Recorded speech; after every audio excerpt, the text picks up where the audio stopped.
الحمد لله كفى وسلام على عباده الذين اصطفى أما بعد أعوذ بالله من الشيطان الرجيم بسم الله الرحمن الرحيم يا أيها الذين آمنوا إذا نودي للصلاة من يوم الجمعة فاسعوا إلى ذكر الله وذروا البيع আলহামদুলিল্লাহ মহান আল্লাহ রব্বুল আলমিনের দরবার অসংখ্য শুকরিয়া যে আল্লাহ রব্বুল আলমিন আজকের শুক্রবার দিন জুমার দিন আমাদেরকে মুবারকপূর্ণ একটি দিন আমাদেরকে আল্লাহ পাক আমাদের ভাগ্যে আবার দান করেছেন। সামনে রমজানুল মুবারক অত্যন্ত নিকটবর্তী। রমজানুল মুবারকের জন্য আমরা প্রস্তুতি গ্রহণ করি। জুমার দিন আল্লাহ রাব্বুল আলামিন আমাদেরকে অনেক গুরুত্বপূর্ণ একটি দিন দান করেছেন। জুমার দিনের অনেক ফজিলত আমরা জানি।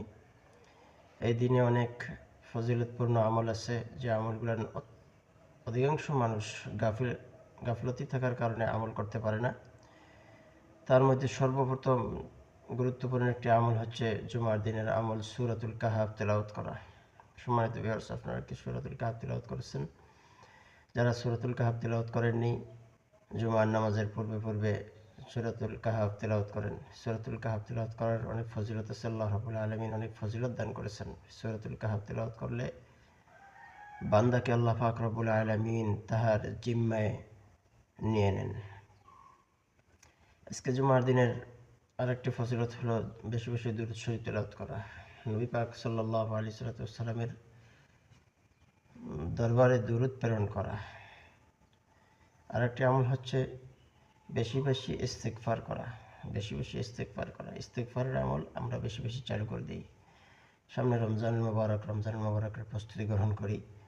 এখন পর্যন্ত যারা আমরা ইবাদত বন্দেগী শুরু করি নাই, রমজান মাসের যে গুরুত্ব আমরা এখন পর্যন্ত বুঝি না, যারা গুরুত্ব দিই না, তাদেরকে রমজানের গুরুত্ব বুঝে বেশি বেশি করে আমল শুরু করে দিতে হবে এবং নেক আমল বেশি বেশি করে করতে হবে। গুনার কাজ থেকে আমরা সকলে পরিত্যাগ করব। এই গুনার কাজের কারণে মানুষ আল্লাহ রাব্বুল আলামিনের কিছু অনেক বেশি ধরা খাবেন। রমজানুল মুবারক সামনে উপস্থিত। এই রমজান মাসে একটি ফরজ ইবাদত করলে অন্য মাসের 70টা ফরজ ইবাদতের সওয়াব আমলনামা আল্লাহ পাক দান করেন। কোনো ব্যক্তি একটি নফল ইবাদত করলে সে অন্য মাসের একটি ফরজের সমতুল্য ইবাদত আল্লাহ পাক দান করেন। অনেক অনেক আমলের বিষয় আছে রমজানুল মুবারকে বেশি বেশি করে আমরা দান সদকা করার চেষ্টা করব। তাছাড়াও আমরা যারা সারা বছর ইবাদত বন্দেগী করতে পারি না, অনেক বড় একটা সুবর্ণ সুযোগ চলে আসছে যে রমজান মাস আমরা পেয়েছি, গুনাহ মাফের মাস আমরা পেয়েছি। আমাদেরকে এটাকে গনিমত মনে করতে হবে। হয়তো এমন আছে যে আমরা এই রমজান মাস নাও পেতাম। দুনিয়াতে অনেক মানুষ আছে বিগত রমজান পাইছে, এই রমজান পায়নি। এই জন্য এখন থেকে আমরা প্রস্তুতি গ্রহণ করি।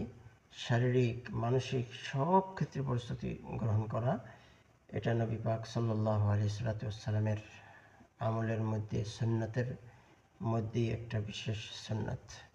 আল্লাহ পাক রব্বুল আলামিন আমাদেরকে আমল করার তৌফিক দান করুন।